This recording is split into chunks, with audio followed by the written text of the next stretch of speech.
ഒരു ദിവസം ബസ്സിൽ യാത്ര ചെയ്യുമ്പോൾ ഞാൻ ഒരാളെ കണ്ടു. അദ്ദേഹം കരയുകയായിരുന്നു. മുഖത്ത് വേദന, കണ്ണുകളിൽ കണ്ണീർ, ഹൃദയത്തിൽ തീ.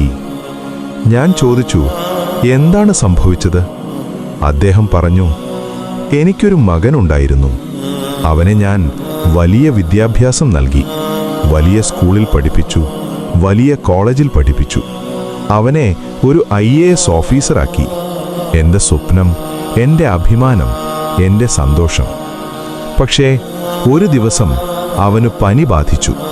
അവനെ ആശുപത്രിയിൽ പ്രവേശിപ്പിച്ചു. മൾട്ടി സ്പെഷ്യാലിറ്റി ആശുപത്രി, വലിയ ഡോക്ടർമാർ, വലിയ ചികിത്സ. പക്ഷേ ഇപ്പോൾ ഡോക്ടർമാർ കൈയൊഴിഞ്ഞിരിക്കുന്നു. അവൻ രക്ഷപ്പെടാൻ സാധ്യതയില്ല. ഞാൻ മകൻ്റെ അടുത്തേക്ക് പോയി. അവൻ്റെ കൈ പിടിച്ചു. ഞാൻ ചോദിച്ചു, മോനെ, നിന്റെ അവസാന ആഗ്രഹം എന്താണ്? അവൻ പറഞ്ഞു, ഉപ്പച്ചി, എൻ്റെ എല്ലാ ഡിഗ്രി സർട്ടിഫിക്കറ്റുകളും ഒന്ന് കാണണം. ഞാൻ ഓടി. എല്ലാ ഫയലുകളും എടുത്തു.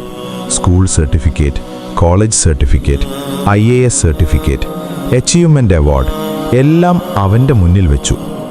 ശേഷം കരഞ്ഞു, ഉപ്പച്ചി, ഇതെല്ലാം ഈ ലോകത്തിലെ ജോലി, പണം, പദവി, ആഡംബരം ഇവയ്ക്കുള്ള സർട്ടിഫിക്കറ്റുകളാണ്.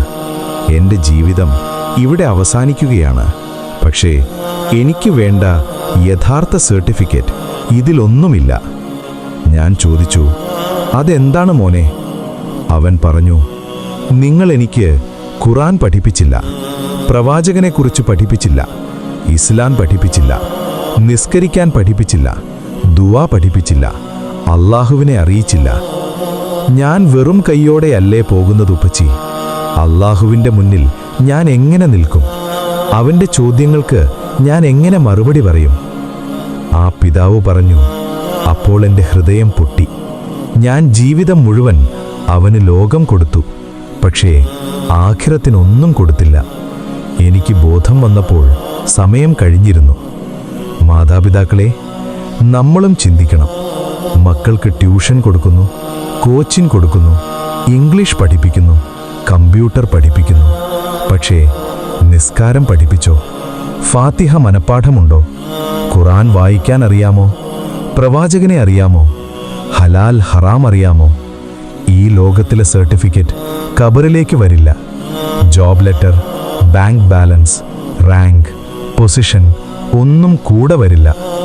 കൂടെ വരുന്നത് ഈമാൻ, സലാ, ഖുർആൻ, ഗുഡ് ഡീഡ്സ്, അല്ലാഹയുടെ കരുണ.